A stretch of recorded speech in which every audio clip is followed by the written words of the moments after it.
Сондықтан да достар, жаңадан шығып жатқан трипептидный коллаген дегенді көріп, вообще есім жоқ, қуанып отырмын. Алып тез ішіп көргім кеп шыдамай тұрмын. Неге өйткені мен прям, знаете, коллагеннің фанаткасымын.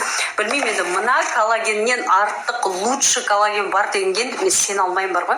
Мынаның өзі морской пептидный морской гидролизованный коллаген. Және де бұның дозировкасы 10 000 бір күндік дозировкасы. Ал жаңадан шығып жатқан коллаген сырты көк түсті келеді, білесіздер ма? Маған несімен ұнады, мына упаковкасының өзі, мысалы, ер адамдарға сыйлық ретінде беруге өте күшті. Мынаған қарағанда чуть қымбатырақ, әрине, неге? Өйткені усвояемость дейміз ғой, эффективность намного лучше, намного выше. На пептидный, трипептидный, яғни 3 есе усвояемость лучше, результативность көп береді. Және де оның дозировкасы 15 000 миллиграмм екен, представляете, бір күндік дозировкасы. Және де білесіздер ма, коллаген, витамин